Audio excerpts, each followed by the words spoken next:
here at Land of Legends Raceway with a good friend of mine I've known since way back in the 90s when I started coming here in 1994. Gil Tegg Jr. is with us right now. He had a really rough crash 2 weeks ago, and first of all, Gil, it's good to see you here, man. How you doing? Oh man, I'll tell you, the last couple weeks we've made leaps and bounds, starting to get some energy back, getting stronger, actually starting to get a little bit better sleep, a couple hours here, there, a couple.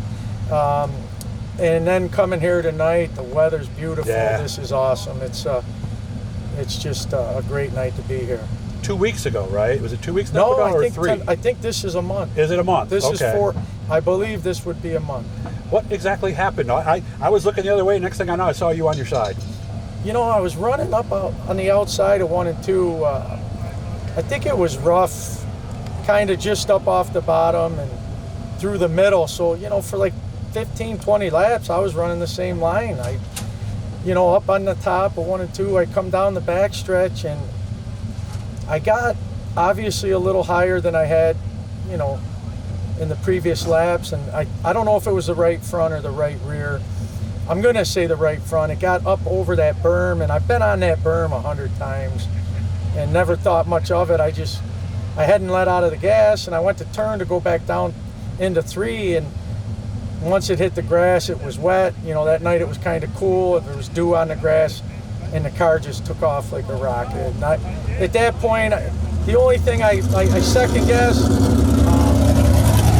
tried to, I think out of the corner of my eye, I could see that Jersey barrier, and I want to say I got back in the gas to try to get the car down away from it so I would miss it, but obviously I didn't miss it. And from there it was just, I remember hitting, and then I remember going over at least the one time, kind of like a front flip, and when I came back down on the nose, it really, it hurt. It took the wind out of me. And So that's what got you there? Yeah, Okay. yeah, that second hit was the one that got me. And when those guys came to get me out of the car, I was awake and I could move, but I really couldn't get myself out of the car. So Yeah, 'cause you're on the right side, so climbing out, was there nothing to get out of, or were you just too hurt to try to get out? I was just too hurt. Too hurt. I think I undid the belts, and I think I did. I had all I could do to do that, and it was just strange.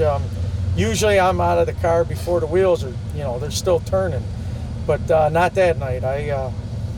They had to kind of drag me out, but they were very careful, and because of my prior neck, the situation with my neck. Motorcycle Yeah, in accident, right? 2012. So I told them, I had some issues, and so thank God they were delicate, and because we did have a fracture in C1 and C2, and the doctor he told me last week when I went in for my checkup, I had the same break that Christopher Reeve had.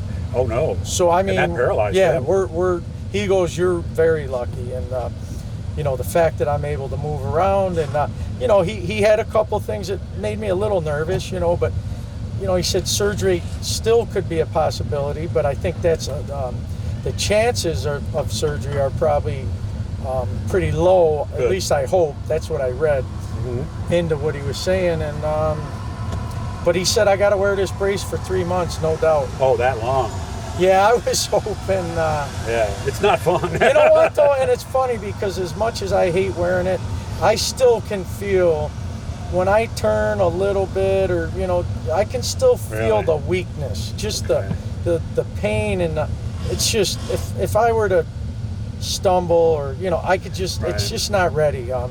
I mean, or I lean back in a chair wrong or something. Oh yeah, even, well right? that I'm getting better, and Okay. climbing in out of bed. I mean, I'm starting to roll around pretty good in the bed and pushing myself around, and it's a lot better this time with both arms, because the motorcycle accident, I had a compound fracture in my right arm. Oh wow! So I was really struggling then. Now at least I got my arms and legs to move me around and kick me around. Do you still have any pain, or is it more uncomfortable? Nah, just a little uncomfortable. Where? My the right upper part of my back, there's some sort of break there. I don't remember what he called it. I got sternum and ribs. That seems to be getting better, but every once in a while they'll just start acting up. I'll get a burning, sensation in my chest, and but I'm actually starting to cough now without, literally in total fear of how it's going to feel. So things are definitely going in the right direction. Well, what actually broke? C1, C2. Where are they? They're at the top. Oh, the very top of your spinal cord. Okay. And I guess those are the those are the ones. Those are the ones you really don't want to mess with. I had some broken bones in my ribs, the sternum, and like I say, there's something in my back that was broke. A fracture. Okay. Nothing. Okay. Are you going to be back to normal, or is that what they're telling you? Yeah, I think so. I've thought a little bit about, what my future holds as far as driving and all that, but I still got to wait and see. Yeah. But you got to get better first, man. And, with this this still doctor, got another car, at least. What this doctor says, if he looks at me like I'm crazy, I'll probably just, we'll probably maybe grab a driver and I'll enjoy the races as a crew chief or something. Gil did ask me to drive, but I have a neck fracture too, so I won't be able to do it. So I had to turn him down. But so you might be a car owner, perhaps. Yeah, that might be an option. I mean, all right. We'll just see how everything unfolds. We got to get the car apart. I know the car's pretty tore up, but I do think there's probably things that we can salvage, and redo. But we just got to see how bad it is. I'm glad you're back, and you guys on TV saw a different interview with him, but I know a lot of you guys didn't watch, so I wanted to make sure I put this one up. Gil, I'm glad you're okay, buddy, and we'll have a Jenny light here soon, okay? Oh, thank you.